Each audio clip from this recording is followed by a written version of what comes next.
Hello दोस्तों, नमस्कार। आपका स्वागत है हमारे इस यूट्यूब चैनल पर। आज हम आपके लिए हिस्ट्री का एक आपका टॉपिक होगा। ये बहुत ही महत्वपूर्ण टॉपिक है। बच्चों के बहुत ज़्यादा कमेंट्स आ रहे थे, बहुत ज़्यादा रिक्वायरमेंट थे कि सर एक टॉपिक लेकर के आइए हिस्ट्री का विजयनगर। तो विजयनगर को जानने के लिए बच्चे बहुत ज़्यादा उत्सुक थे, इसलिए आज एक टॉपिक लेकर के आपके लिए आना पड़ा। ठीक है, तो हिस्ट्री के संबंधित जितने भी महत्वपूर्ण टॉपिक होंगे हिस्ट्री को हम जो है कम्प्लीटली कराएंगे इसको। ठीक है, जैसे भी होगा, जितना भी कंटिन्यूटी चलती रहेगी तो आपकी हिस्ट्री भी कंटिन्यू चलती रहेगी। तो आज हम जो पढ़ेंगे टॉपिक आपका महत्वपूर्ण है, मोस्ट इंपॉर्टेंट टॉपिक है। इस महत्वपूर्ण टॉपिक में आपको विजयनगर साम्राज्य से संबंधित बातें समझनी है। ठीक है, आज आपको पढ़ना है विजयनगर साम्राज्य। विजयनगर साम्राज्य की स्थापना कैसे हुई, किस प्रकार से हुई, ठीक है, किसने इसकी स्थापना की और कैसे कैसे कब तक इसके शासनकाल चलता रहा, कैसे कैसे।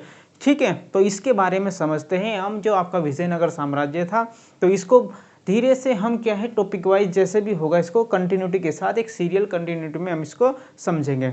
ठीक है, तो हम क्या करते हैं, सबसे पहले समझते हैं इसके पृष्ठभूमि। जो विजयनगर साम्राज्य था इसकी कैसे पृष्ठभूमि बनी, किस प्रकार से, किसके द्वारा इसका, इस संस्थापक कौन था, इसका स्थापना किसने की थी, तो इसके बारे में हम आज पढ़ेंगे। तो सबसे पहले देखते हैं हम इसके विजयनगर साम्राज्य।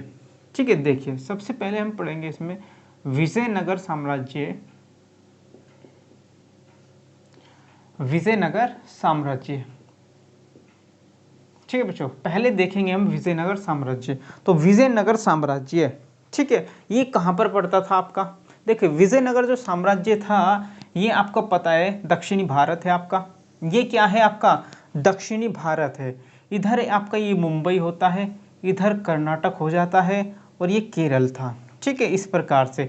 ठीक है, ये कर्नाटक केरल इस प्रकार से सारे क्या थे, इस प्रकार से बने हुए थे। ठीक है, तो यहाँ पर क्या था, इस प्रकार से जैसे बने थे तो इन क्षेत्रों में आपका नदियाँ बहती थी। एक थी इधर से निकलती थी गोदावरी नदी, ठीक है, और इधर से चलती थी आपकी कृष्णा नदी, कर्नाटक से कृष्णा, और इधर से इसकी एक सहायक नदी थी आपकी, ये थी तुंगभद्रा नदी। ठीक है, तो ये नदियाँ याद रखनी है। दक्षिण भारत में ये कौन सी है आपकी, गोदावरी, ये नदी है आपकी गोदावरी। ठीक है, और ये नदी है आपकी कृष्णा। ठीक है, ये कृष्णा नदी है और ये है आपकी तुंगभद्रा, तुंगभद्रा नदी। ठीक है, तो ये नदी आपको याद रखनी है। इन नदियों के माध्यम से ही हम इस टॉपिक को समझेंगे। विजयनगर साम्राज्य इन नदियों के पास ही क्या है, बसा हुआ था। एक बहुत ही महत्वपूर्ण, बहुत ही शानदार, बहुत ही जिसे कहा जाता है कि बहुत ही शानदार और बहुत ही जितना भी कहते हैं इसकी कहते हैं कि बहुत ही सुंदर नगर बसाया गया था ये विजयनगर साम्राज्य। तो सबसे सुंदर यानी कि दुनिया की सबसे सुंदर राजधानी मानी जाए तो कौन सी मानी जाती थी, आपकी विजयनगर। तो ये कहाँ पर स्थित थी, हम सबसे पहले ये देखते हैं। ठीक है, चलिए तो ये देखते हैं, तुंगभद्रा नदी थी। तो यहाँ पर क्या था, इसके पास में ही एक अनेगोंडी नाम का स्थान था। कौन सा था, अनेगोंडी, किसके, तुंगभद्रा के दक्षिण में अनेगोंडी। ठीक है, तो अनेगोंडी था यहाँ पे। तो अनेगोंडी के पास में ही क्या है, ये नगर बसाया गया था आपका विजयनगर साम्राज्य। ठीक है, तो आपको लोकेशन आपको पता चल गई होगी कि भाई लोकेशन क्या थी। हमारा काम सबसे पहले है लोकेशन समझना। तो लोकेशन हमने देख ली आपकी, ये तुंगभद्रा नदी थी और यहाँ आपकी कृष्णा नदी है। तो कृष्णा नदी और तुंगभद्रा नदी, तो तुंगभद्रा नदी के किनारे ही कौन सा एक स्थान था, एक अनेगोंडी नाम का स्थान था, जो इनकी सबसे पहले विजयनगर साम्राज्य की जो पहला वंश आया तो उस वंश की पहली जो राजधानी बनी आपकी अनेगोंडी ही बनेगी। फिर इसी के बाद एक नगर बसाया जाएगा आपका, कौन सा नगर होगा, वो विजयनगर शहर। एक विजयनगर शहर बसाया जाएगा जिसे विद्यानगर भी कहा जाता है। ठीक है, यहीं पे बसाया जाएगा। तो उसे ही बाद में क्या कर दिया जाएगा, उसे ही उसकी राजधानी बना दिया जाएगा। ठीक है, तो यही पूरा का पूरा जो क्षेत्र बन जाएगा आपका तुंगभद्रा नदी के आसपास का, इसे ही कहा जाता है विजयनगर साम्राज्य। ठीक है, तो विजयनगर साम्राज्य आपका कौन सा बच जाता है, यही सारा है आपका विजयनगर साम्राज्य। तो विजयनगर साम्राज्य कहाँ पे पड़ता था, आपका दक्षिण भारत में है, कर्नाटक में था। ठीक है, और तुंगभद्रा नदी के आसपास था। ठीक है, ये सारा विजयनगर साम्राज्य माना जाता है आपका। अब समझेंगे इसमें कैसे कैसे इसकी पृष्ठभूमि कैसे कैसे बनी। ठीक है, चलिए अब देख लेते हैं इसको कैसे कैसे इसकी पृष्ठभूमि बनी। देखिए सबसे पहले समझेंगे इसमें कि माना जाता है कि भारत के इतिहास में दक्षिण भारत एक आपका विंध्याचल पर्वत है, कि भारत में विंध्याचल पर्वत के दक्षिण में, जैसे ही आपका विंध्याचल पर्वत है तो विंध्याचल पर्वत के क्या है, विंध्याचल पर्वत के दक्षिण भाग में ये है आपका दक्षिण। तो ये दक्षिण विंध्याचल पर्वत का मतलब होता है कि ये दो भागों में भारत को विभाजित कर देता है। कितने भागों में विभाजित करता है, दो भागों में, एक तो उत्तर का भाग है, दूसरा दक्षिण का भाग है। तो उत्तर के भाग उत्तर भारत कहा गया, जो आपका विंध्याचल पर्वत के ऊपर का भाग होता है उसको उत्तर भारत कहा गया, और जो आपका हिमाचल विंध्याचल पर्वत के दक्षिण का भाग है उसे आप क्या कहा गया, उसे दक्षिणी भारत कहा गया। तो कहा जाता है कि विंध्याचल पर्वत के दक्षिणी भाग में 200 वर्षों से अधिक समय तक दो राज्यों का क्या रहा, प्रभुत्व रहा। तो पूछा जाता है कौन कौन से वो राज्य थे जिनका प्रभुत्व रहा। तो 200 वर्षों तक लगभग क्या रहा, 200 वर्षों तक किस किस का प्रभुत्व रहा आपका, एक तो था आपका विजयनगर साम्राज्य, विजयनगर साम्राज्य का, ठीक है। एक था बहमनी राज्य, एक कहते हैं बहमनी राज्य, जहां पर मुस्लिमों का ज्यादा प्रभुत्व था, यानी कि मुस्लिम जो थे बहमनी राज्य में प्रभुत्व था, विजयनगर साम्राज्य में हिंदू साम्राज्य था, ठीक है। तो ये दो साम्राज्य थे, ये लगभग 200 वर्षों तक क्या था कि 200 वर्षों से भी ज्यादा समय तक इन्होंने क्या किया, दक्षिणी भारत पर राज किया, शासन किया, अपना प्रभुत्व बनाए रखा, अपनी प्रतिष्ठा को कायम रखा। किन्होंने बना करके रखा, विजयनगर साम्राज्य में और बहमनी राज्य में, ठीक है। 200 वर्षों तक ये साम्राज्य आपके चलते रहे थे, किसमें, दक्षिण भारत में, ठीक है। तो अब देखते हैं कब से कब तक। इन्हें माना जाता है कि जो विजयनगर साम्राज्य है ये शुरुआत में ही क्या थे, ये सबसे प्रतिष्ठापूर्ण राज्य माने जाते थे। क्या माने जाते थे, ये जो विजयनगर राज्य थे इन्हें माना जाता है कि इन राज्यों में सबसे शांतिपूर्वक, यानी कि इन्होंने कुछ बातों को प्रोत्साहित किया। पूछा जाता है कि इन्होंने किन किन बातों को प्रोत्साहित किया। तो अगर प्रोत्साहित की बातें पूछे तो प्रोत्साहन इन्होंने किन किन बातों पर किया, पूछा जाए कि किन किन बातों पर इन्होंने प्रोत्साहन दिया। तो एक तो था इन्होंने जैसे राजधानी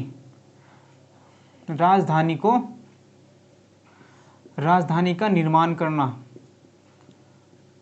तो राजधानी का इन्होंने क्या किया, भव्य निर्माण किया। राजधानी का क्या करते थे, भव्य निर्माण करते थे, बहुत सुंदर राजधानियां बनाया करते थे। तो एक वो माना जाता है राजधानी बनाए जाते हैं। और नगर बसाया करते थे, नगर बसाया करते थे।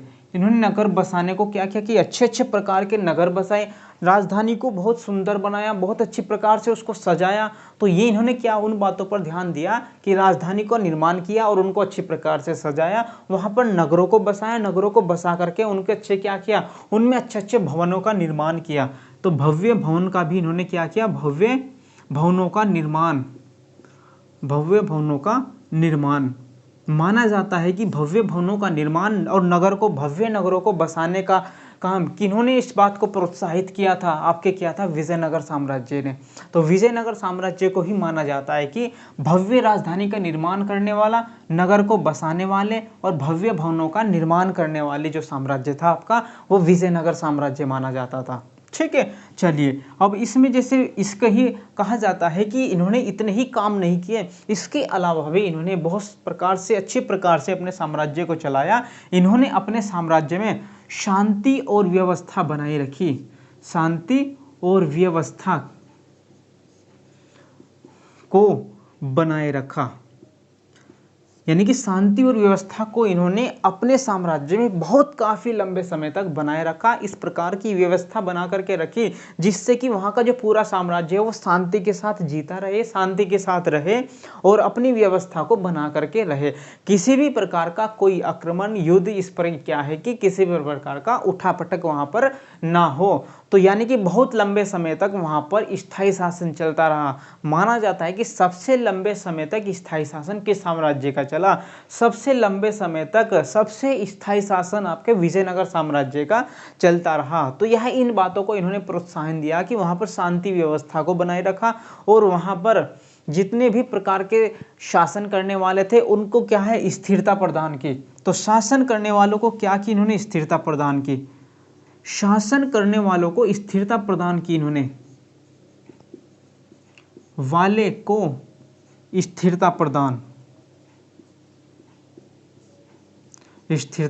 प्रदान की और काफ़ी लंबे समय तक जो इनका शासन चलता रहा वो स्थिरता के अनुसार चलता रहा, स्थिरता इनके शासन में बनी रही। ठीक है, इसी प्रकार से इनका जो साम्राज्य था बहुत ही महत्वपूर्ण साम्राज्य माना जाता था, क्योंकि वहाँ पर इन्होंने भव्य भवनों का निर्माण किया, भव्य बिल्डिंगों का, नगरों का निर्माण किया, भव्य नगरों का निर्माण किया, भव्य राजधानियों का निर्माण किया। अरे वहाँ पर सजावट ऐसे ऐसे की कि बहुत सुंदर नगर दिखाई देते थे वहाँ पे।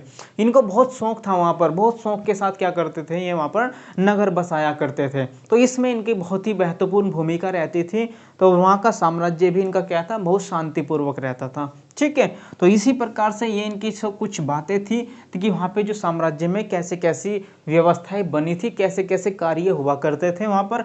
ठीक है, और आपको लोकेशन का पता है, दक्षिण भारत में थे, कर्नाटक के आसपास था, तुंगभद्रा नदी, कृष्णा नदी और गोदावरी नदी। ठीक है, तो यहाँ के आसपास आपका क्या था, विजयनगर साम्राज्य फैला हुआ था। ठीक है, और बहमनी साम्राज्य जो माना जाता है वो तुंगभद्रा और कृष्णा नदी के बीच में यहाँ पर बहमनी राज्य माना जाता था। ठीक है, माना क्या इसमें क्या था, धीरे धीरे वे क्या है बहमनी राज्यों का यहाँ पर भी प्रभुत्व बनता चला गया था। ठीक है, तो अब समझते हैं हम इसमें सबसे पहले तो जब तक इनके कितने वर्षों तक, लगभग 200 वर्षों तक ये शासन व्यवस्था को बनाए रखा। लेकिन 16वीं शताब्दी में क्या हुआ, लेकिन 16वीं शताब्दी में एक क्या हुआ, 1565 में बन्नी हट्टी का युद्ध हुआ। बन्नी हट्टी के युद्ध में क्या हुआ, विजयनगर साम्राज्य की हार हो गई थी। क्या हुआ, 1565 यानी कि 16वीं शताब्दी में विजयनगर साम्राज्य का पतन क्या हो गया था, आपका शुरू हो गया था। वहां पर 1565 ईस्वी में बन्नी हट्टी के युद्ध में किन किन के बीच हुआ था, विजयनगर साम्राज्य और बहमनी राज्य के बीच में हुआ था। तो वहीं से ही क्या है, विजयनगर साम्राज्य की हार हो चुकी थी और तब से ही विजयनगर साम्राज्य पतन की ओर चला गया था। ठीक है, लेकिन उससे पहले जब तक भी लगभग 200 वर्षों से ज्यादा तक विजयनगर साम्राज्य में एक प्रतिष्ठा के साथ साम्राज्य की स्थापना की गई और वहां पर इसका निर्माण किया गया। ठीक है, अब समझते हैं कि कैसे कैसे किसके द्वारा इसकी स्थापना की गई विजयनगर साम्राज्य की, कैसे कैसे इसका शासन चलता गया। तो ये थी आपकी पृष्ठभूमि, किस प्रकार से इसके अंतर्गत इसके कार्य हुए। ठीक है, तो समझते हैं, अब इसका आरंभ करते हैं। अब इसका आरंभ करते हैं कि कैसे किसने इसकी स्थापना की, किस प्रकार से इसका शासन चला गया, किस राजा ने कैसे शासन चलाया और किस राजा ने किस प्रकार से शासन चलाया। देखिए यहां पर हुआ करते थे सबसे पहले यहां पे एक संगम नाम का व्यक्ति था। क्या था, संगम। एक संगम नाम का यहां पर व्यक्ति था जिसे सामंत कहते थे। वारगल के ककातीय वंश के यहां पर क्या थे, ये संगम कहां पर था, वारगल के ककातीय वंश के शासक के यहाँ क्या थे, ये सामंत थे। सामंत के रूप में कार्य करते थे। ठीक है भाई, तो संगम कौन था, ये संगम क्या करता था, संगम एक व्यक्ति था जो वारगल के ककातीय वंश के शासक के यहाँ पर सामंत के रूप में क्या करता था, कार्य करता था, वहां पे नौकरी करता था एक सामंत के रूप में। ठीक है, इसके क्या हुए, इसके 5 पुत्र थे। इसके क्या थे, 5 पुत्र, और 5 पुत्रों में से 2 पुत्र थे इसके मुख्य, जिनका नाम था हरिहर राय और बुक्का राय, जिसे कहते हैं बुक्का राय। ठीक है, तो ये 5 पुत्रों में से इसके 2 पुत्र थे जो थे, यानी कि 2 इन पुत्र तो इसके क्या थे, मर चुके थे, लेकिन 2 पुत्र बचे थे इसके जो महत्वपूर्ण थे, जो शक्तिशाली पुत्र हुए इसके।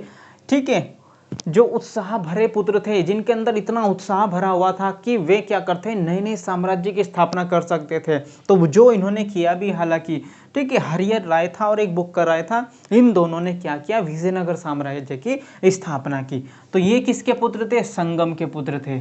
ठीक है, तो पूछा जाता है कि हरिहर राय और बुक्का राय के पिता का नाम क्या था, वो उनका नाम था संगम। क्या करते थे, वारगल के ककातीय वंश के शासक के यहाँ पे क्या करते थे, ये सामंत के रूप में क्या करते थे, कार्य किया करते थे। ठीक है, चलिए फिर क्या हुआ, इनके पुत्र हुए हरिहर राय और बुक्का। ठीक है, तो कब की बात है लगभग ये, अब उस 1300 यानी कि 14वीं शताब्दी की बात है। कब है भाई ये, 14वीं शताब्दी, 14वीं शताब्दी के आरंभ में ये बातें हैं आपकी, 14वीं शताब्दी के आरंभ की बात है, हरिहर राय और बुक्का राय। ठीक है, लेकिन हुआ क्या था, इसमें जैसे ही इन्होंने स्थापना की थी विजयनगर साम्राज्य की, उससे पहले इन्हें मोहम्मद बिन तुगलक के साथ क्या है, इनकी झगड़ा हो चुका था। इनका झगड़ा किसके साथ था इनका, तो इनका जो बैर था, झगड़ा था इनका, झगड़ा किसके साथ था, मोहम्मद बिन तुगलक, मोहम्मद बिन तुगलक। तो मोहम्मद बिन तुगलक ने क्या कराया था, मोहम्मद बिन तुगलक ने इनको, जैसे ही ये क्या करते थे, मोहम्मद बिन तुगलक कहाँ पे आता था, वे दक्षिण भारत पर आक्रमण करना चाहता था, वहाँ पर क्या है अपनी जो प्रभुसत्ता को स्थापित करना चाहता था मोहम्मद बिन तुगलक। लेकिन क्या थे ये, उसके बीच के क्या थे, कांटे का कांटा था, उसके बीच के जो है रास्ते का कांटा थे। तो इसीलिए क्या है, मोहम्मद बिन तुगलक इनसे क्या करने लगा था, नफरत करता था। फिर क्या किया मोहम्मद बिन तुगलक ने, इनको अपने साथ ले जा करके इनके साथ किया, तो हरिहर को क्या करा दिया इसने, मोहम्मद बिन तुगलक ने हरिहर का क्या करा दिया, धर्म परिवर्तन कराया। धर्म परिवर्तन यानी कि धर्म परिवर्तन क्या कराया, इसे इस्लाम धर्म स्वीकार, तो इस्लाम धर्म क्या है, स्वीकार कराया। मोहम्मद बिन तुगलक ने क्या कहा, पूछा जाता है कि इस्लाम धर्म किस विजयनगर के कौन से शासक थे, किसने इस्लाम धर्म को स्वीकार किया था, इस्लाम धर्म को अपनाया था, तो हरिहर राय ने क्या किया था, बुक्का ने इस्लाम धर्म को अपनाया था, इस्लाम धर्म को अपनाया था। ठीक है, किसने अपनाया था और किसने उसको इसके लिए वो किया, इस बाधित किया, मोहम्मद बिन तुगलक ने बाधित किया था हरिहर राय को धर्म परिवर्तन करने के लिए। तो इस्लाम धर्म को अपनाया किसने था, हरिहर राय ने। लेकिन फिर इसने अपना तो लिया, लेकिन फिर क्या है, यह एक इसके गुरु थे क्या थे, ठीक है, विद्यारण्य। फिर इनके गुरु का नाम था एक, जैसे ही इस्लाम धर्म को अपनाया तो ये थोड़ा जीवन बसर करने लगे। फिर इनके संपर्क में आए एक गुरु थे इनके, ठीक है, बाद में क्या है, इनके संपर्क में एक गुरु आए, तो इनके संपर्क में क्या है भाई, एक गुरु। तो कहा जाता है कि जब हरिहर के संपर्क में, हरिहर और बुक्का इन दोनों के संपर्क में क्या है, गुरु थे इनके, कौन से गुरु, इनके गुरु थे विद्यारण्य, इनके गुरु क्या थे, विद्यारण्य। ठीक है, विद्यारण्य कहा जाता है इसको, तो विद्यारण्य। तो यही पूछा जाता है कि हरिहर और बुक्का के गुरु का नाम क्या था, विद्यारण्य, जिन्होंने क्या ही इनको शिक्षा दीक्षा दी और इनको ऐसी प्रेरणा दी कि इन्होंने क्या है, दोबारा से हिंदू धर्म को अपना लिया। फिर इन्होंने क्या किया, हरिहर और बुक्का को दोबारा से हिंदू धर्म में बदल दिया, हिंदू धर्म में परिवर्तित कर दिया। ठीक है, तो पूछा जाता है कि हरिहर को मुस्लिम धर्म अपनाने के लिए किसने प्रतिपादित किया, तो वो मोहम्मद बिन तुगलक ने। लेकिन कहा जाता है कि फिर दोबारा से इनको हिंदू धर्म में किसने परिवर्तित कराया, उनके गुरु विद्यारण्य थे, जिनसे इन्होंने क्या है, विद्या प्राप्त की और उनसे ही प्रेरणा लेकर के इन्होंने दोबारा से हिंदू धर्म को पर अपना लिया था। ठीक है, तो ये थे इनके गुरु। तो इसके बाद हम समझते हैं जब इनके गुरु हुए और इस गुरु के कारण ही क्या किया इन्होंने, देखना, इसी के कारण इन्होंने ये गुरु की प्रेरणा के आधार पर ही इन्होंने क्या किया, एक नगर की स्थापना की। कहा जाता है कि विजयनगर नाम के एक नगर था, उसकी स्थापना इन्होंने किसके कहने पर की थी, किसकी शिक्षा पर की थी, तो इन्होंने क्या की, हरिहर बुक्का दो भाई थे, ये बड़ा था और ये छोटा था। ठीक है, दो भाई। तो इन्होंने क्या की, विजयनगर यानी कि विजयनगर, इसे विद्यानगर भी कहा जाता था, विद्यानगर। तो विजयनगर की क्या की, इन्होंने स्थापना की। तो कहाँ पे था विजयनगर, ये अनेगोंडी के पास। पूछा जाता है कि किसके पास, ये दक्षिण में था, अनेगोंडी के दक्षिण में। तो अनेगोंडी के दक्षिण में था। और अनेगोंडी नाम का स्थान कहाँ था, ये था आपका, तुंगभद्रा नदी थी आपकी, तुंगभद्रा नदी के दक्षिण में, या दक्षिण में, या तुंगभद्रा नदी के किनारे भी कह सकते हैं।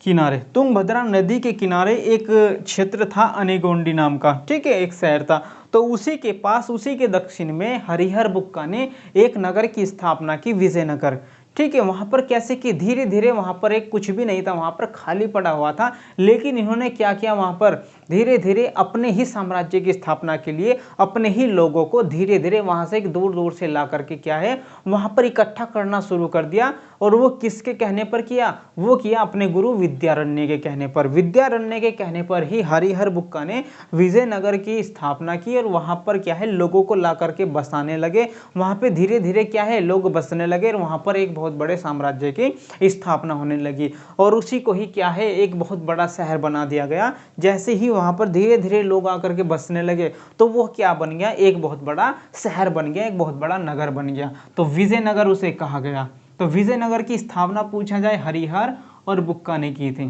ठीक है। किसके पुत्र थे ये, संगम के पुत्र थे। किसके थे भाई, संगम के। संगम के 5 पुत्रों में से 2 पुत्र कौन थे, हरिहर बुक्का थे, जिन्होंने विजयनगर की और विद्यानगर की स्थापना की थी। अनेगोंडी के दक्षिण में क्या किया था, इन्होंने विजयनगर की स्थापना की थी, जो तुंगभद्रा नदी के कहाँ था, किनारे पर था या दक्षिण में था, ठीक है। चलिए, तो कब की थी इन्होंने की थी भाई 1336 ईस्वी में।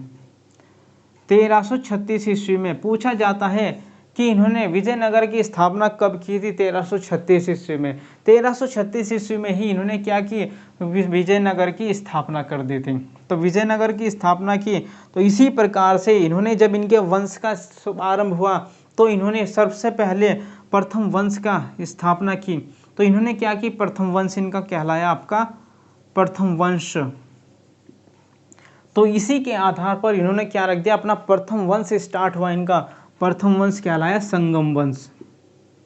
तो इन्हीं के पिता के नाम के आधार पर इन्होंने प्रथम वंश का जो नाम रखा, राजवंश, प्रथम राजवंश का नाम इन्होंने रखा संगम वंश। ये किसके आधार पे रखा, इनके पिता का नाम जो था संगम था, उसी के आधार पे इन्होंने इसका नाम रख दिया, इस राजवंश का नाम रखा गया संगम वंश, ठीक है। तो यही प्रथम वंश था। तो इनके सबसे पहली राजधानी, देखिए समझ लेना, इनकी पहली राजधानी क्या थी, पहली राजधानी पूछा जाए, इन्होंने 4 राजधानियां बनाई। विजयनगर साम्राज्य की टोटल राजधानी आपसे पूछा जाए तो 4 राजधानियां थी। अब देख लेना कौन सी थी। पहली राजधानी अनेगोंडी, ठीक है, अनेगोंडी थी, ठीक है बच्चों, पहली राजधानी अनेगोंडी। दूसरी थी आपकी विजयनगर, विजयनगर। और तीसरी राजधानी आपसे पूछा जाए कि तीसरी राजधानी कौन सी थी, तीसरी राजधानी थी वेनुगोंडा, वेनुगोंडा, ठीक है बच्चों। और चौथी राजधानी आपसे पूछा जाए तो चंद्रगिरी थी, ठीक है। कौन सी है आपकी, चंद्रगिरी। तो इस विजयनगर साम्राज्य की 4 राजधानी मानी जाती है। और 4 राजधानी कौन सी हैं आपकी, वे एक अनेगोंडी है, विजयनगर है, वेनुगोंडा और आपकी चंद्रगिरी। बहुत इंपॉर्टेंट है, विजयनगर साम्राज्य की राजधानियां कौन कौन सी थी, ठीक है। तो 4 राजधानी आपको याद रखनी है उनकी, ठीक है। चलिए इसके बाद देखते हैं, 4 राजधानियां थी। तो अब चलेगा आपका सबसे पहला जो वंश चलेगा, कौन सा था वंश ये, ठीक है। तो अब सबसे पहला जो आपका वंश चलता है उसे कहते हैं हम संगम वंश। देखिए अब ये क्या है, धीरे धीरे आपके कितने वंश चलेंगे इसमें, मुख्यतः आपके 3 वंश होते हैं, लेकिन एक वंश और आता है जो इनके ही क्या है, सामंतों में से बनता है। देखिए वंश, विजयनगर साम्राज्य में कितने वंश हुए, वंश आपसे पूछा जाए तो वंश के देख लेते हैं, इसमें कौन कौन से राजवंश चले, ठीक है भाई, कौन कौन से इसमें राजवंश। तो पहला तो आपका चलेगा संगम वंश, ठीक है। दूसरा आपका चलेगा कौन सा है, आपका चलेगा फिर सालू वंश, ठीक है। तीसरा चलेगा आपका तुलु वंश, तुलु वंश। फिर चौथा वंश होता है आपका आरवीडु वंश, भी इसी में आता है वो भी, आरवीडु वंश, ठीक है। मुख्यतः तो 3 होते हैं, लेकिन एक उनके ही सामंतों में से अलग से बन जाता है एक। जब जैसे यहाँ पे तुलु वंश में से क्या है, उसका पतन शुरू हो जाता है, यहाँ से क्या है पतन। जैसे ही यहाँ पे तुलु वंश में ही क्या होता है, तुलु वंश में ही बहमनियों का आक्रमण हो जाता है, उनके साथ जब युद्ध होता है तो वहाँ पे विजयनगर साम्राज्य की हार हो जाती है, तो वहाँ से पतन शुरू हो जाता है। फिर उनमें से ही क्या है, एक आरवीडु वंश के शासक एक राजा बनते हैं, जो इनके यहाँ पे क्या थे, काम किया करते थे। ठीक है, तो वही मंत्री थे, तो वही क्या करते हैं, उनमें से ही एक व्यक्ति आया हर्राय, तो उसने ही क्या कर दिया, यहाँ पे आरवीडु वंश की स्थापना की थी। इस प्रकार से चौथा वंश इसे माना जाता है। ठीक है, तो चलिए हम पढ़ते हैं। हम सबसे पहला इसमें वंश पढ़ेंगे आपका संगम वंश। देखिए संगम वंश पढ़ेंगे सबसे पहला हम। ठीक है, संगम वंश। अब संगम वंश देख लेते हैं हम इसमें सबसे पहला कि संगम वंश में क्या था। संगम वंश, आपके संगम वंश का पूछा जाए सबसे पहला राजा, संगम वंश की शुरुआत कब से हुई, 1336। तो 1336 से माना जाता है कि आपका संगम वंश चला। तो इसमें पहला जो प्रथम राजा हुआ संगम वंश का, प्रथम राजा वही हुआ आपका हरिहर प्रथम, हरिहर राय प्रथम। तो आपका हरिहर राय प्रथम क्या था, इसका प्रथम राजा है। संगम वंश का पहला राजा कौन सा था, आपका हरिहर राय प्रथम था। ठीक है, हरिहर राय प्रथम का पूछा जाए तो आपसे कब से कब सकता है, 1336 से लेकर के 1356 तक क्या है, इसका शासनकाल रहा। आपसे पूछा जाए कि हरिहर राय जो प्रथम था राजा, उसका शासनकाल कब से कब तक था, तो उसका जो सबसे शासनकाल था वो 1336 से लेकर के 1356 तक था। तो ये था आपका हरिहर, इसे ही कहा जाता है आपका संगम वंश का संस्थापक। तो संगम वंश का जो संस्थापक था, संस्थापक, ठीक है, संगम वंश का क्या था, ये संस्थापक था। तो पूछा जाए कि संगम वंश का संस्थापक किसे माना जाता है, तो संगम वंश का संस्थापक भी आपका हरिहर राय प्रथम को माना जाता है। ठीक है, उसके बाद हम समझते हैं कि यह पहला राजा भी था और संस्थापक भी ये था। तो इसी ने क्या है, इसके समय में राजधानी कौन सी थी, पूछा जाए इसके समय में जो राजधानी थी आपकी, तो इसके समय में जो राजधानी थी आपकी अनेगोंडी थी। पहले कौन सी रही, अनेगोंडी। फिर अनेगोंडी के बाद इसने क्या बनाई राजधानी, विजयनगर। ठीक है, तो इसी के काल में क्या है, अनेगोंडी राजधानी बनी और विजयनगर राजधानी बनी। ठीक है, फिर कौन सी चलती है आपकी, पूरी उसमें विजयनगर ही चलती है आपका। ठीक है, इस काल में, ठीक है, इस वंश में क्या चलेगी, फिर पूरी विजयनगर राजधानी चलेगी। तो सबसे पहले पूछा जाता है कि इसमें जब संगम वंश की स्थापना हुई, तो संगम वंश की स्थापना के समय उसकी राजधानी क्या थी, अनेगोंडी थी। फिर उसके बाद उसी के द्वारा हरिराय प्रथम ने ही क्या बना दी थी, विजयनगर साम्राज्य की राजधानी। पूछा जाए तो विजयनगर साम्राज्य की राजधानी हरिहर राय प्रथम ने ही क्या बदल दी थी, विजयनगर को बना दिया गया था। ठीक है, चलिए जब इसने विजयनगर को ही क्या बना दिया, उसकी राजधानी बना दिया। ठीक है, चलिए इसके बाद आता है आपका दूसरा आएगा, जिसका ही एक उत्तराधिकारी आता है। तो इसके द्वारा सिर्फ इतने ही कोई ऐसा काम नहीं बस हुआ फिर। ठीक है, तो इसने राजधानी को बसाया और अपना जो है शासन जो है अच्छी प्रकार से चलाता रहा। तो फिर इसके बाद आएगा इस वंश का जो है दूसरा शासक आएगा। तो दूसरा कौन सा था आपसे पूछा जाए, इसका जो दूसरा शासक था वो था आपका बुक्का प्रथम। तो बुक्का प्रथम था आपका, पूछ लिया जाए तो कब था भाई, 1356 से लेकर के 1377। तो 1356 से 1377 तक किसका शासनकाल रहा, आपसे पूछा जाए कि 1356 से लेकर के 1377 तक विजयनगर साम्राज्य में किस राजा का शासन रहा, तो बुक्का प्रथम का रहा। तो ये किसका उत्तराधिकारी था, ये था हरिहर का उत्तराधिकारी। आपसे पूछा जाए हरिहर का उत्तराधिकारी कौन था, हरिहर का उत्तराधिकारी,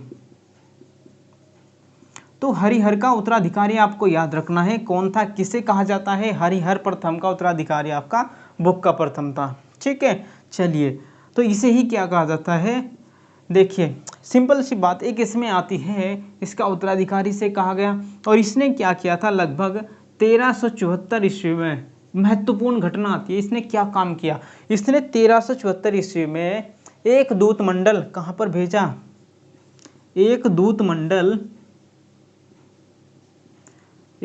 मंडल कहाँ पर भेजा, एक दूत मंडल को इसने चीन भेजा। तो चीन में पूछा जाता है कि अपना दूत मंडल किसने चीन में भेजा था और कब भेजा था? तो बुक्का प्रथम ने अपना एक दूत मंडल कहाँ पे भेजा? चीन में भेजा। ठीक है, तो इसीलिए जब इसने भेजा तो इसे ही क्या उपाधि दी गई? तो इसे एक उपाधि दी गई, इसकी उपाधि माना जाता है कि इसकी उपाधि क्या थी? बुक्का प्रथम को क्या उपाधि से नवाजा गया, किस उपाधि से? तो इसी जैसे इसने एक दूत मंडल क्या है चीन भेजा, भाई चीन किस लिए भेजा? वहां से व्यापार स्थापित करने के लिए, अपने आप को जो संबंध स्थापित करने के लिए। तो वेद मार्ग, इसे ही कहा गया वेद मार्ग प्रतिष्ठापक।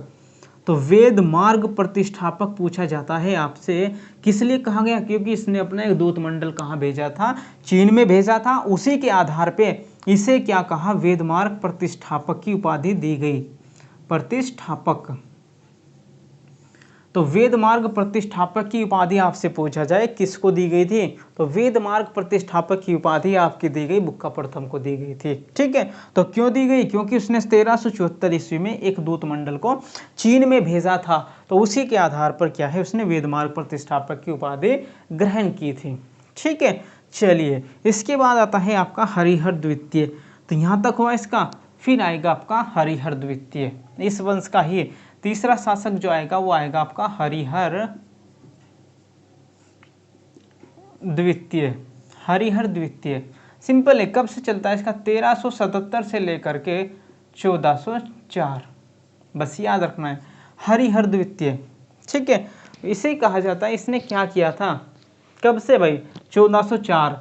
इसे कहा जाता है, इसने जो शिव है आपका, शिव भगवान, तो शिव भगवान का एक विरूपाक्ष रूप होता है। क्या होता है? विरूपाक्ष रूप। तो विरूपाक्ष रूप का जो है बहुत बड़ा ये क्या माना जाता था? उपासक माना जाता था। क्या था? ये उपासना किया करता था किस रूप की? शिव के विरूपाक्ष रूप की उपासना किया करता था। तो यही पूछा जाता है कि शिव के विरूपाक्ष रूप की उपासना कौन सा राजा करता था? विजयनगर साम्राज्य का या संगम वंश का? तो कौन सा था? वो आपका हरिहर द्वितीय था। ठीक है, चलिए तो ये पूछा जाता है आपका। ठीक है, चलिए इसके बाद इसमें अगर आपसे उपाधि पूछ ले इसकी, देखो ऐसी उपाधि इसकी नहीं है कुछ, लेकिन एक उपाधि है इसकी, पूछा जाए आपसे कभी कभाग, तो इसे लिख लेते हैं आपका परम भागवत की उपाधि, परम भागवत। तो याद रखना, अगर इसकी उपाधि पूछ ले आपसे कि हरिहर द्वितीय के पास कौन सी उपाधि थी, क्या उपाधि इसको दी गई थी? परम भागवत की उपाधि दी गई थी, क्योंकि यह शिव के विरूपाक्ष रूप का उपासक था। इसी के आधार पर उपासना किया करता था, उसी के आधार पर इसे एक उपाधि दी गई, कौन सी? परम भागवत की उपाधि दे दी गई थी। ठीक है, समझ गए बच्चों? चलो आगे देखते हैं, समझते चलते हैं, सारी कहानी को जो है आपको समझते चलना है। अब आएगा इसके बाद आपका, देखो आते क्या है, एक इसके बाद जो है छोटे से, देखो नाम याद रख लेना कौन से हैं, बस नाम याद रखना, मैं बता रहा हूं। इसमें एक राजा आता है विरूपाक्ष। ठीक है, विरूपाक्ष 1 साल तक रहता है, लगभग 1404 से लेकर के 1405 तक, 1404 से लेकर के 1405 तक आपका एक राजा रहता है जिसका नाम था विरूपाक्ष। ठीक है, तो विरूपाक्ष यही माना जाता है, इसमें और कुछ नहीं, बस इसका नाम याद रखना है, क्योंकि ये कुछ नहीं कर पाते हैं, ये ऐसे राजा थे, इन्होंने कुछ नहीं किया विरूपाक्ष नाम के, बस 1 साल तक गद्दी पर बैठ करके ऐसे ही चले गए। ठीक है, तो फिर इनके बाद आता है एक महान राजा, बस ये याद रखना है। तो एक महान राजा आता है इनके बाद, देवराय, ये आता है देवराय प्रथम। फिर इनके बाद एक राजा आता है आपका देवराय प्रथम। अब देवराय प्रथम के बारे में पूछा जाता है कि देवराय प्रथम ने क्या क्या काम किए थे। ठीक है, देवराय प्रथम, अब देखना है देवराय प्रथम ये कब से कब तक माना जाता है आपका? 1406 से लेकर के 1422। ठीक है बच्चों, याद रखना देवराय प्रथम था तो ये भी काफी महान शासक माना गया था। तो देवराय प्रथम, क्योंकि इसने बहुत अच्छे काम किए, बहुत अच्छी प्रकार से इनने क्या किया, शासन को किया। कब से कब तक था? 1406 से लेकर के 1422 तक। ठीक है बच्चों, 1406 से लेकर के 1422 तक इसने शासन किया देवराय प्रथम ने। और इसने क्या क्या काम किया? इसका सबसे पहला काम आपसे माना जाता है, इसने क्या किया, जो तुंगभद्रा नदी थी, तुंगभद्रा नदी पर बांध बनाया। देखिए यही पूछा जाता है कि सबसे पहले तुंगभद्रा नदी पर बांध बनाने वाला राजा कौन सा था। तो सबसे पहले तुंगभद्रा नदी पर बांध बनाने वाला राजा था देवराय प्रथम। तो देवराय प्रथम ने ही क्या किया था, तुंगभद्रा नदी पर बांध बनाया। और यहाँ से जैसे इसने यहाँ से क्या है, ये था आपका, ये तुंगभद्रा नदी थी, इसमें कृष्णा भी मिल रही थी। तो यहाँ से क्या, यहाँ पे ये साम्राज्य था आपका, ये साम्राज्य इधर था, लेकिन इधर कोई नदियां नहीं थी। तो यहाँ पे जो जमीन थी वो क्या थी, सूखी रहती थी, उपजाऊ नहीं हो पाती थी। जब खेती को पानी नहीं मिल पाता था वहाँ पे क्या है, उत्पादन नहीं हो पाता था। जब यहाँ पर उत्पादन नहीं हो पाएगा तो जहाँ के वहाँ के किसान थे वो किसान इनको राजस्व नहीं दे पाते थे। तो राजस्व की वसूली नहीं हो पाती थी, क्योंकि जब उनका उत्पादन नहीं होगा तो वे वसूली कहाँ से कर दे पाएंगे।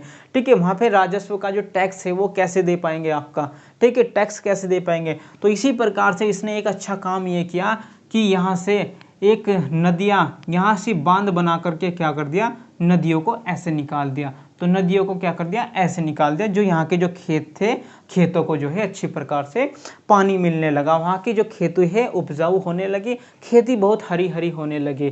ठीक है, वहाँ पे पैदावार बहुत ज़्यादा बढ़ने लगी। तो इसी प्रकार से इसका एक अच्छा काम माना जाता है कि तुंगभद्रा नदी पर क्या बनाया, इसने बांध बनाया, बांध बना करके नहर का निर्माण कराया, नहर का निर्माण कराया। तो नहर का निर्माण कराया गया, तो नहर का निर्माण कराया जिससे क्या मिला, जिससे खेती अच्छी प्रकार से होने लगी, अच्छी प्रकार से होने लगी। जब खेती अच्छी प्रकार से क्या है, होने लगी तो इसमें हुआ क्या, इसके जब खेती होने लगी तो जो किसान थे वो आपका राजस्व नहीं दे पाते थे, तो वह किसान राजस्व देने के लिए सक्षम हो गए। तो आपसे ये भी कंफर्म किया गया है इसमें कि कितने किसानों ने, यानी कितने किसान जो है राजस्व देने में सक्षम हुए उसके बाद, तो कितने किसानों के राजस्व देने में वृद्धि हुई आपसे पूछा जाता है। तो यहाँ पर ध्यान रखना कि 3.5 लाख राजस्व में वृद्धि हुई। ठीक है, 3.5 लाख लोगों यानी किसानों के द्वारा क्या है, इतने किसान क्या है, राजस्व में वृद्धि करने लगे। तो यानी कि उसकी क्या है, इस नदी तुंगभद्रा नदी पर बांध का निर्माण करने से नहर का निर्माण किया गया, जिससे यहाँ पर क्या है, खेतों को, फसलों को क्या है, पानी मिलने लगा और खेती क्या है, उपजाऊ होने लगी। वहाँ पर उनका जो उत्पादन है, गेहूं का, चावल का जो है, बहुत अच्छे प्रकार से फसल होने लगी। उनके पास पैसा आने लगा, जब पैसा आने लगा तो उन्हें क्या है, टैक्स देने में कोई दिक्कत नहीं थी। तो क्या है, इनके पास राजा थे, राजाओं के पास क्या गया, देवराय प्रथम के पास राजस्व में क्या है, पैसा जाता रहा। तो कितने की वृद्धि हुई, 3.5 लाख किसानों के द्वारा क्या है, बढ़ करके जो है राजस्व दिया गया वहाँ पर। ठीक है, तो ये माना जाता है इसका। और एक और बात माना जाती है कि यहाँ पर एक नदी और थी हरिद्रा नाम की, तो इसने क्या किया, इसी ने जो है आपका हरिद्रा नदी पर भी बांध बनवाया। पूछा जाता है कि हरिद्रा नदी पर सबसे पहले बांध किसने बनवाया, हरिद्रा नदी पर बांध बनवाया इसने। क्या बनवाया भाई इसने, हरिद्रा नदी पर भी इसने बांध बनवाया था। याद रहेगा ये सिंपल। तो ये बात आपसे पूछा जाएगा देवराय प्रथम की, कि देवराय प्रथम ने क्या क्या काम किए थे भाई आपका। तो इसने क्या किए थे काम, इसने आपका नदी जो थी तुंगभद्रा नदी पर बांध बनवाया, एक हरिद्रा नदी पर बांध बनवाया, जिससे क्या मिला, आपके वहाँ के किसान थे, किसानों को क्या मिला, वहाँ पे पानी मिला, पानी मिला तो वहाँ की खेती बहुत उपजाऊ होने लगी थी। तो ये काम आपका देवराय प्रथम ने किया। तो इसे क्या कहा जाता है, देवराय प्रथम को, इसने एक कहा जाता है कि जितने भी विद्वान हैं, तो इसे कहा जाता है विद्वानों का संरक्षक माना जाता है। देखो, विद्वानों का जो संरक्षक है वो किससे माना जाता है इस साम्राज्य में, तो विद्वानों का जो संरक्षक है वो भी देवराय प्रथम को। जितने भी विद्वान होते थे हिंदी साहित्य के, जो भी कवि होते थे, लेखक होते थे, हर प्रकार से जो भी कविताएं लिखा करते थे, सब प्रकार के जो विद्वान थे, भाषा में, बोलने में, हर प्रकार के विद्वानों को क्या देता था, ये संरक्षण देता था।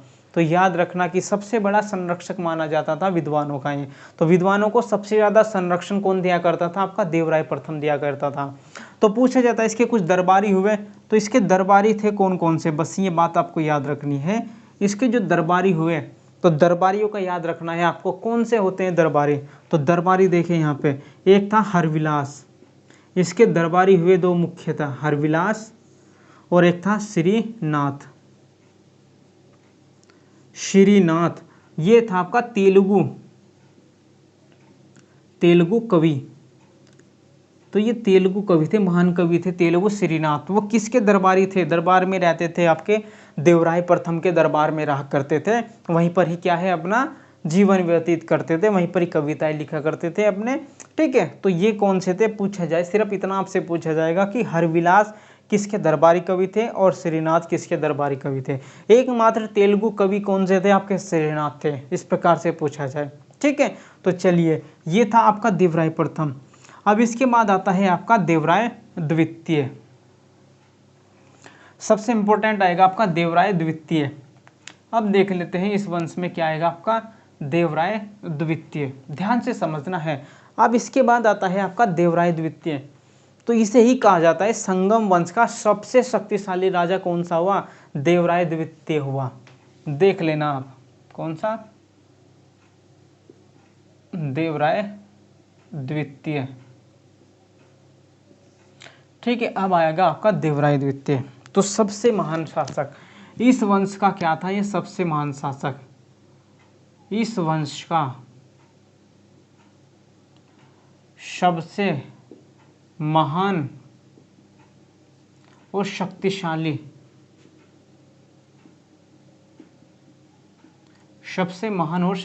राजा माना जाता है भाई। ठीक है, पूछा जाए कि इस वंश का, संगम वंश का सबसे महान शासक कौन हुआ? संगम वंश का सबसे महान शासक आपका कौन हुआ? देवराय सेकंड हुआ, देवराय द्वितीय हुआ। ठीक है, इसकी जनता क्या है, जो जनता थी इसे क्या कहा करती थी? पूछा जाता है कि जनता इसे किस नाम से पुकारा करती थी। इसके बहुत नाम रखे गए थे जनता के द्वारा, बहुत ज़्यादा नाम रखे गए। तो पूछा जाए थे किस नाम से जनता इसे पुकारती थी, तो जनता इसे पुकार जाती, एक तो देवराय, ठीक है, इसे कहते इम्माड़ी देवराय, इम्माड़ी देवराय।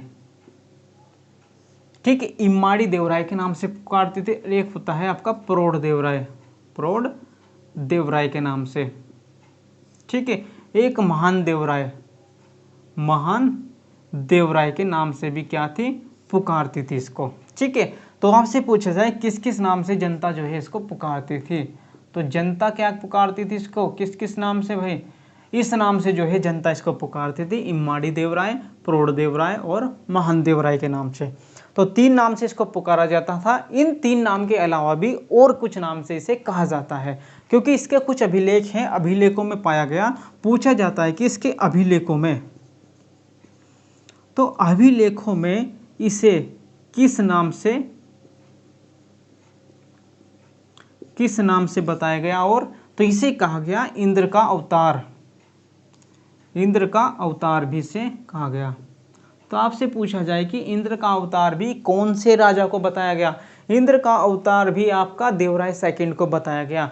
किस अभिलेखों में? तो इसी के द्वारा कुछ अभिलेख लिखाए गए थे, उन अभिलेखों में कहा गया है कि इसे इंद्र का अवतार जनता के द्वारा कहा जाता था, क्योंकि यह क्या करता था? इसी प्रकार के कार्य किया करता था, उनके भले के काम करता था। ठीक है, चलिए, और राष्ट्र जितने भी जो आपके युद्ध थे, यानी कि युद्ध हुआ करते थे, दुश्मन थे, उनके साथ युद्ध होते थे, उनको क्या है, अपने सैनिकों को क्या है, इकट्ठा किया करता था या आक्रमण किया करता था उनके साथ। ठीक है, तो उनको हराया करता था। तो यही इंद्र का अवतार कहा जाता था। इसी आधार पर इसे क्या कहा जाएगा? एक बात, एक नाम इसका और आता है, जो नाम पुकारा जाता है वो क्या आएगा इसका, वो नाम हम देख लेते हैं भाई। यहाँ पर ध्यान देना, देखो, तो इसे कहा जाता है गजबेटकर की। एक उपाधि दी गई थी इसे गजबेटकर। तो गजबेटकर, एक उपाधि दी गई थी गजबेटकर की। तो गजबेटकर की क्या है, इसके पास एक उपाधि थी, तो गजबेटकर की उपाधि से इसे कहा गया। तो इसका मतलब क्या होता है? इसे कहते हैं हाथियों का शिकारी, हाथियों का शिकारी। तो आपके पूछा जाए कि हाथियों का शिकारी कौन से राजा को कहा जाता था, तो हाथियों का शिकारी भी आपका देवराय सेकंड को कहा जाता था। बस ये आपको याद रखना है कि हाथियों का शिकारी कौन से राजा को कहा जाता था, संगम वंश के। तो संगम वंश के देवराय सेकंड को ही क्या कहा जाता था? हाथियों का शिकारी, जिसे पुकारते हैं गजबेटकर के नाम से। इंद्र का अवतार भी कहा जाता था, और महान देवराय, प्रौढ़ देवराय, इम्माड़ी देवराय, इन नामों से इसको पुकारा जाता था सारा। ठीक है, चलिए, अब एक आता है आपका इसके बारे में कुछ अभिलेखों के द्वारा जो जानकारी मिलती है, कुछ विद्वान हैं, कुछ लेखक हैं, तो जिन्होंने इसके बारे में कुछ बताया, अब वो जान लेते हैं। तो ये तो इसकी उपाधियाँ पता चल गई भाई, इसको क्या क्या कहा जाता था। ठीक है, तो ये कहा जाता था इसको। अब समझ लेते हैं इसको जो है। एक आपका आता है कवि, एक लेखक है कि एक कौन है, एक इतिहासकार है। तो यानी कि एक इतिहासकार कौन है आपके, फहरिस्ते के नाम से। क्या है, फहरिस्ते। तो फहरिस्ते के नाम अनुसार क्या होता है, फहरिस्ते के अनुसार। तो फहरिस्ते के अनुसार क्या बताया गया, इसने बताया फहरिस्ते ने कि इसने क्या किया, बहुत सारी बुकों पढ़ा, बहुत सारे रिसर्च किए, इसके बारे में समझा कहाँ कहाँ से इसकी जानकारी मिली, उसको सबको इकट्ठा किया, उसमें से इसे एक निष्कर्ष निकला। तो इसने एक निष्कर्ष निकाला, इसने पता किया, तो इसने बताया कि जो आपका देवराय द्वितीय था ये जानता था, ये सोचता था, इसकी सोच यह थी कि जो बहमनी राज्य की सेना थी वो इतनी मजबूत क्यों थी, बहमनी राज्य की सेना इतनी मजबूत क्यों थी। तो इसको पता लगा, इसने बताया कि बहमनी राज्य की सेना इसलिए मजबूत थी क्योंकि उसके पास क्या थे, बहुत घोड़े थे, घोड़ों की क्या थी, सेना थी, बहुत बड़े बड़े घोड़ों की क्या थी, सेना थी। और इसके पास क्या थे, बहुत ज़्यादा तीरंदाज थे और घोड़ों की सेना थी। इसी वजह से क्या थे, आपका बहमनी राज्य क्या है, बहुत ही मजबूत था और श्रेष्ठ था, इसलिए मानता था। तो उसी के आधार पर, उसी से वो लेकर के इसने भी क्या किया, अपनी सेना के अंतर्गत 2000 अपनी सेना में क्या कर लिए, 2000 मुस्लिम सैनिकों को भर्ती कर लिया। 2000 मुस्लिम सैनिकों को क्या कर लिया, इसने भर्ती किया और उन्हें क्या की, जागीर दी, नौकरियां दी, जागीर दी, कितनी, 2000 मुस्लिमों को। और इन्हें किस लिए नौकरी दी, इसलिए दी क्योंकि ये क्या थे, मुस्लिम सैनिक तीरंदाज थे। जब ये तीरंदाज थे तो इसने क्या किया, इन तीरंदाजों से कहा कि तुम हमारे सैनिकों को क्या करो, तीरंदाजी की शिक्षा दो, तीरंदाजी सिखाओ। तो उन्हें क्या बनाओ, तीरंदाज बनाओ, हमारे हिंदू सैनिकों को क्या बनाओ, तीरंदाज बनाओ। तो इसने क्या किया, 2000 मुस्लिम सैनिकों को क्या कर लिया, भर्ती कर लिया था अपनी सेना में।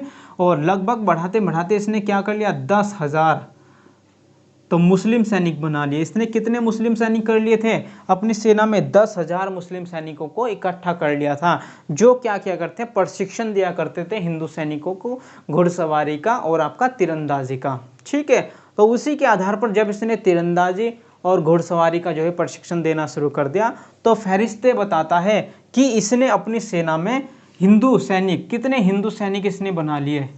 तो हिंदू सैनिक कितने कर लिए थे पूछा जाए तो घुड़सवार पूछा जाता है आपका, घुड़सवार 80,000। तो 80,000 इसने क्या कर लिए थे, घुड़सवार 80,000 इसने घुड़सवार सैनिक बना लिए थे अपने। ठीक है, और इसने बनाया जाए कि जो तीरंदाज थे, कितने तीरंदाज, तो तीरंदाज 60,000 थे। 60,000 इसने क्या कर लिए थे अपनी सेना में, 60,000 तीरंदाज बना लिए थे। ठीक है, प्रशिक्षण के द्वारा। और लगभग आपके जो पैदल सैनिक थे, पैदल सैनिक की सेना कितनी थी, 2 लाख। तो लगभग कितनी थी, 2 लाख के। तो यही कहता है कि उसमें हिंदू सैनिक कितने थे इसकी सेना में, घुड़सवार तो 80,000 थे, तीरंदाज कितने थे, 60,000 और पैदल सैनिक थे लगभग 2 लाख के लगभग। ये कौन कहता है, आपका फरिश्ते नाम कहता है। ठीक है, ये एक प्रकार का फरिश्ता ही था जिसने बताया इसके बारे में। ठीक है, तो फरिश्ते ने क्या बताया, फरिश्ते ने ही बताया कि इसने इस प्रकार से जो है अपने सैनिकों को इकट्ठा किया, अपने सैनिक की सेना को बनाया, इतनी मजबूत बनाया कि जैसे ही ये क्या है, हर जगह पे आक्रमण करना शुरू कर देता है। ठीक है, तो जैसे इसने अपनी सेना को इकट्ठा करना शुरू किया, इसकी बहुत बड़ी सेना बन जाती है, बहुत विशाल सेना इसने बना ली। तो इसने क्या विचार किया फिर, ठीक है, तो इसने क्या विचार किया, कब से इसका शासनकाल नहीं लिखा भाई, तो इसका शासनकाल लिख लेना 1422 से लेकर के 1446। ठीक है, इसका शासनकाल था ये। ठीक है, समझ गए। तो इसने क्या किया फिर, लगभग जैसे ही इसकी सेना बहुत ज़्यादा बढ़ती चली गई, तो इसने अपनी सेना को लेकर के क्या है, तुंगभद्री नदी को पार करके तुंगभद्रा नदी को पार करने की कोशिश की और वहां पर आपका, ठीक है, किसका, मुदगल और बांकापुर नाम के दो क्षेत्र थे। ठीक है, यहाँ पर क्या था आपका, ये तुंगभद्रा नदी थी। ठीक है, तो यहाँ पर ही तुंगभद्रा नदी के इधर पार चलाए, तो इधर पार किया इसको तुंगभद्रा नदी को। यहाँ पे एक तो मुदगल और बांकापुर, मुदगल और बांकापुर पे क्या किया इसने, आक्रमण करना शुरू किया या कोशिश की। लेकिन आक्रमण करने कब किया, 1443 ईस्वी में। तो 1443 ईस्वी में क्या किया, यहाँ पे मुदगल पे और बांकापुर पे इसने क्या करना, आक्रमण शुरू किया। किस नदी को पार करके, तुंगभद्रा नदी को पार करने की कोशिश की। हालांकि इसने इसको पार तो कर लिया, पार किया, और पार करने के बाद क्या है, इन पर आक्रमण करने की कोशिश भी की। लेकिन पहले ही क्या था, यहाँ पर कौन था, बहमनी राज्य अपना स्थापित, बहमनी राज्य, बहमनी राज्य क्या कर चुका था, राज्य का प्रभुत्व स्थापित हो चुका था। बहमनी राज्य क्या है, यहाँ पर इससे पहले ही अपना प्रभुत्व स्थापित कर चुका था, इसलिए यह यहाँ पर यह है अपना प्रभुत्व स्थापित करने में कामयाब नहीं हो पाया था। ठीक है, चलिए, तो ये था इसका कि यहाँ पर क्या है, ये अपना स्थापित नहीं कर पाया था। तो ये पूछा जाए कि किस साइड था, ये तुंगभद्रा नदी के दक्षिण उत्तर की ओर चला गया था। ठीक है, तुंगभद्रा और कृष्णा नदी के दक्षिण में, कृष्णा नदी के दक्षिण में और तुंगभद्रा नदी के उत्तर में क्या है, इसने कोशिश की, कौन से, मुदगल पे। देखो ये याद रख लेना, मुदगल और बांकापुर, मुदगल और बांकापुर ये दो जगह थी। इन दो राज्यों पे क्या है, क्षेत्रों पे, शहरों पे इसने आक्रमण करने की कोशिश की, लेकिन इसका आक्रमण क्या है, वो सफल नहीं हो पाया था। ठीक है, चलिए इसका थोड़ी सी और बात समझ लेते हैं। इसी के समय में एक फारसी या ईरानी शासक आया, राजदूत आया था। इसके समय में क्या आया भाई, इसके समय फारसी से कहते हैं ईरानी, ईरानी राजदूत, राजदूत क्या है, विजयनगर आया, विजयनगर की यात्रा पर आया। तो पूछा जाता है कि एक राजदूत था, फारसी और ईरानी राजदूत था, उसका नाम क्या था, आपसे पूछा जाए, अब्दुल रज्जाक, अब्दुल रज्जाक नाम का। कौन था भाई वो, अब्दुल रज्जाक। जिसने क्या किया, इस अब्दुल रज्जाक ने विजयनगर का भव्य, भव्य क्या किया, भव्य बताया जाता है कि भव्य वर्णन किया। क्या किया इसने, भव्य वर्णन। तो यानी कि इसने बताया कि विजयनगर कैसा था, इस प्रकार सा, ऐसा सुंदर था, इस प्रकार था, वहाँ पे इतने बंदरगाह थे, इस प्रकार थे, वहाँ पे भूमि ऐसी थी, उपजाऊ थी। तो इसने ऐसा सुंदर वर्णन क्या किया, वहाँ कर किया। ठीक है, तो देखिए अब इसने क्या बताया। तो अब्दुल रज्जाक ने जो भव्य वर्णन किया, तो इसने बताया कि विजयनगर में लगभग 300 से ज्यादा बड़े बड़े बंदरगाह थे, बड़े बड़े बंदरगाह थे।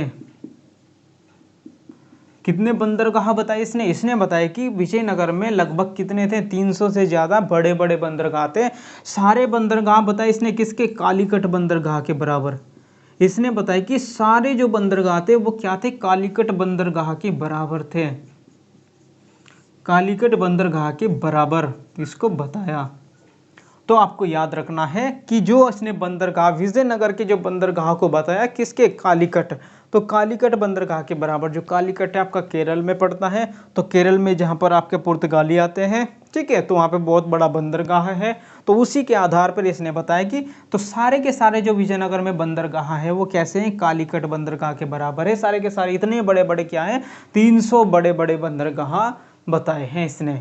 ठीक है, और इसने यह भी बताया एक इंटरेस्टिंग बात कि अगर हम वहां से क्या है, वहां की जो भूमि थी, विजयनगर साम्राज्य का क्षेत्र जो था, तो भूमि बताई इसने। ठीक है, देखो भाई इसको मिटा देते हैं, अब समझ लेना थोड़ा सा। इसने बताया कि विजयनगर साम्राज्य की जो भूमि थी, तो भूमि को इसने बताया कि अगर वहां की भूमि में हम घूमना स्टार्ट कर दें, तो पूरी भूमि में क्या है, हम लगभग 3 महीने तक पूरा घूम सकते हैं। तो इसने बताया कि अगर हम वहाँ पे घूमना स्टार्ट करते हैं तो उस पूरी भूमि को घूमने में कितने समय लग सकते हैं, 3 महीने तक का समय लग सकता है वहाँ पर। तो 3 महीने का समय जो है उस पूरी भूमि को घूमने में लग सकता है। इतनी बड़ी उसने बताया कि इतनी बड़ी वहाँ पर भूमि थी उसके पास।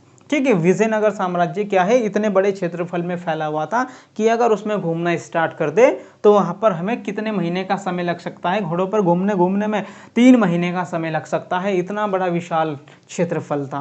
ठीक है, चलिए इसके बाद इसमें क्या आता है आपका, फिर बस इसने बताया कि वहां की जो भूमि थी, सारी जो भूमि थी वो उपजाऊ थी। सारी भूमि क्या बताई उसने, उपजाऊ, कि वहाँ पर जितनी भी सारी भूमि थी वो बहुत ही उपजाऊ थी, वहाँ की पैदावार बहुत अच्छी हुआ करती थी, बहुत ज़्यादा पैदावार होती थी। वहाँ पे ऐसे ही उन्होंने क्या बनाए हुए थे, नियम बनाए हुए थे, ऐसी व्यवस्था की गई थी जिससे कि वहाँ पे पानी की व्यवस्था बहुत अच्छी हो सके। नदियों को काट करके बांध बना करके नहरें निकाली गई जिससे खेतों को पानी पहुँचा दिया जाए। तो इसी प्रकार से वहाँ की सारी जो भूमि थी वो उपजाऊ हो गई थी। उपजाऊ होती थी तो पैदावार अच्छी होती थी, वहाँ पर पैदावार अच्छी होती थी। ठीक है, और इसने बताया कि वहां पर जो उसकी सेना कितनी, 11 लाख सैनिक थे। 11 लाख सैनिकों की क्या थी, उनके पास सेना थी। तो सेना बताई उसने कितनी, 11 लाख सैनिकों की, लगभग 11 लाख सैनिकों की सेना बताई उसने। अब्दुल रज्जाक के द्वारा पूछा जाए कि कितनी सेना बताई उसने, कि 11 लाख सैनिकों की सेना थी विजयनगर साम्राज्य के पास। ठीक है, तो याद रखना वहां पे किसके पास, देवराय सेकंड के पास। जो राजा था कौन सा उस समय, देवराय सेकंड। तो देवराय सेकंड के पास क्या थी, कितनी सेना थी, 11 लाख की सेना। तो 11 लाख की सेना बताई गई उसने, किसने, अब्दुल रज्जाक के द्वारा। तो उसी ने बताया कि दुनिया का सबसे खूबसूरत, यानी कि दुनिया के खूबसूरत राजधानियों या शहरों में से क्या बताया, विजयनगर को। देखो इसने विजयनगर को क्या बताया, दुनिया के सबसे शानदार शहरों में से एक बताया, तो इसने बताया कि वहां पर क्या बताया, विजयनगर को दुनिया के सबसे शानदार शहरों में से एक शहर बताया, क्योंकि वहां पर इस प्रकार की सफाई रखते थे, वहां किसी भी प्रकार की गंदगी नहीं हुआ करती थी, इतनी साफ सफाई के मकान होते थे, रंग बिरंगे मकान रखा करते थे, बहुत शौक किया करते थे। बताया था मैंने पहले ही कि ये क्या करते, अपनी राजधानी को बहुत ही भव्य बना करके रखते थे। उन्होंने एक प्रोत्साहन उत्पादित किया, प्रोत्साहन बढ़ाया इसके प्रति। ठीक है, उन्होंने भव्य निर्माण किया, ठीक है, नगरों का निर्माण किया करते थे, भव्य भवनों का निर्माण किया करते थे, वहाँ की जो सड़कें थी उसको सुंदर बनाया करते थे, सुंदर रखते थे, साफ रखते थे, इतना सुंदर माहौल लगता था, जगमगाया रहता था वहाँ पे। तो उसने ऐसा ही वर्णन किया, किसने, अब्दुल रज्जाक ने, कि इस प्रकार से जो है वहाँ पर माहौल था। ठीक है, चलिए तो ये आपका क्या हुआ, अब्दुल रज्जाक हुआ। ठीक है, इसका कौन सा, देवराय सेकंड हुआ, तो ये इसका सबसे शक्तिशाली राजा हुआ। ठीक है, तो सबसे शक्तिशाली राजा। बस इसके बाद एक दो आपका अगर पूछना चाहे कि दो छोटे छोटे राजा हुए, बस ये याद रख लेना, बस और कुछ नहीं है, आपका संगम वंश खत्म हो जाएगा। ठीक है, देवराय जो था आपका, देखिए अब आएगा आपका कौन सा आएगा, मल्लिकार्जुन। इसके बाद आता है एक मल्लिकार्जुन। तो मल्लिकार्जुन क्या हुआ आपका, मल्लिकार्जुन नाम का एक राजा हुआ। ठीक है, वो कब से होता है, 1446 से लेकर के 1465 तक, 1446 से 1465 तक हुआ। ठीक है, बस इसमें क्या पूछता है, इसमें और कुछ नहीं है। इसमें क्या है, एक चीनी यात्री आया था इसके समय में, क्या है, चीनी यात्री आया, एक कौन सा चीनी यात्री आया आपसे पूछा जाएगा, एक महुयान नाम का, महुयान,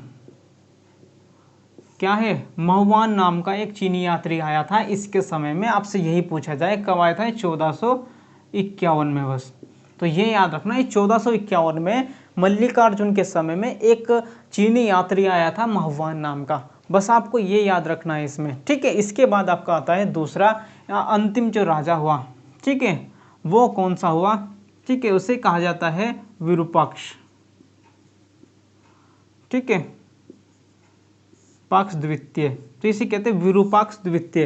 अंतिम राजा आपसे पूछा जाए कि आपका संगम वंश का अंतिम शासक कौन था, संगम वंश का अंतिम शासक याद रखना है आपको, यह क्या था, संगम वंश का अंतिम शासक, संगम वंश का अंतिम शासक माना जाता है, अंतिम शासक। तो आपसे पूछा जाए कि संगम वंश का अंतिम शासक कौन था, विरूपाक्ष द्वितीय था। इसकी बस इतनी ही बातें थी। इसका शासनकाल कब से था, 1465 से लेकर के 1485। ठीक है बच्चों, तो इतनी बातें आपको याद रखनी है। तो ये विरूपाक्ष द्वितीय था, आपका संगम वंश का अंतिम राजा हुआ। ठीक है, तो राजधानी अभी क्या चल रही थी इसकी, विजयनगर ही राजधानी थी अभी इसकी। ठीक है, संगम वंश में, पूरे संगम वंश में क्या रहती है, विजयनगर ही रहती है। शुरुआत में कौन सी थी, अनेगोंडी थी। ठीक है, तो यही था आपका, ये हो गया आपका विजयनगर साम्राज्य में एक राजवंश की कहानी। कौन सी राजवंश था आपका, ये था आपका संगम वंश। संगम वंश क्या था, एक संगम नाम का व्यक्ति था, उसके पुत्रों ने इसकी स्थापना करी विजयनगर की। उसी के नाम पे सबसे पहले वंश का नाम संगम वंश रखा गया। ठीक है, तो ये है आपकी कहानी। इसको ध्यान से समझना, ध्यान से पढ़ना, इसको वीडियो को चाहे बार बार देख लेना और इसको जो कि तू नोट्स बना लेना। इससे बाहर आपका कोई प्रश्न नहीं बनेगा, बस इसको ध्यान से पढ़ना है आपको। ठीक है, चलिए, तो बस आगे आप हमारा करते रहना। हमारे जो चैनल से उसको सब्सक्राइब करना, लाइक भी करना और शेयर भी करना जरूर करना। ठीक है, तो बस इतना ध्यान कर लिया करो आप, ये काम तो आपका है, हमारा काम पढ़ाना है, आप इसको शेयर कर दिया करो। ठीक है, चलिए, तो अब क्या है, हमारी जो ऐप पर भी क्लासेस चल रही हैं। अब जिस बच्चे को ऐप पर जा करके क्लासेस करनी हो तो आप वहाँ पर भी कर सकते हो। ठीक है, जो भी सब्जेक्ट आपको करना है आप कमेंट में लिख करके भेज सकते हैं, तो हम आपको वही सब्जेक्ट करा देंगे। ठीक है, तो वही आपको मिल जाएगा। आपको हिस्ट्री करनी है पूरी, या आपको किसी भी प्रकार का संविधान करना है, या आपको साइंस करनी है, जो भी आपको ज्योग्राफी करनी है, इकोनॉमिक्स करनी है, एनवायरनमेंट करनी है। ठीक है, अगर आपको देख बच्चे, क्या होता है कि कुछ यूपीएससी के और आपका पीसीएस के पर्यावरण के लिए परेशान रहते हैं, पर्यावरण के। तो अगर किसी बच्चे को पर्यावरण करना है, एनवायरनमेंट करना है यूपीएससी के लिए, पीसीएस के लिए, तो आप पर्यावरण के लिए हमें बता सकते हैं। हमारे पास जो है मैसेज कर सकते हैं, कमेंट कर सकते हैं कि हमें इस प्रकार के पर्यावरण को पढ़ना है। तो जैसे ही बच्चे बढ़ते हैं तो बच्चे जितने होंगे उसी आधार पे क्या है, हम आपको पर्यावरण करा देंगे। और हमारे आप ऐप पर जा करके इससे संबंधित सारी जानकारी जो है प्राप्त कर सकते हैं। तो पर्यावरण की क्लासेज आपको हमारे ऐप पर मिल जाएंगी हमारे द्वारा। ठीक है, तो आपको अगर पर्यावरण करना है, एनवायरनमेंट करना है पीसीएस और यूपीएससी के लिए, तो आपको वहां पर मिल जाएगी। ऐप पर जा करके आप कर सकते हैं। पूरी शुरू से लेकर के आखिरी तक आपका एनवायरनमेंट कराया जाएगा, कोई टॉपिक नहीं छूटेगा, पूरा करा दिया जाएगा उसमें। तो एनवायरनमेंट आपको करना है तो आप वहां पर जा करके कर सकते हैं। ठीक है, तो चलिए फिर नेक्स्ट मिलते हैं नेक्स्ट लेक्चर में। ठीक है, थैंक यू वेरी मच।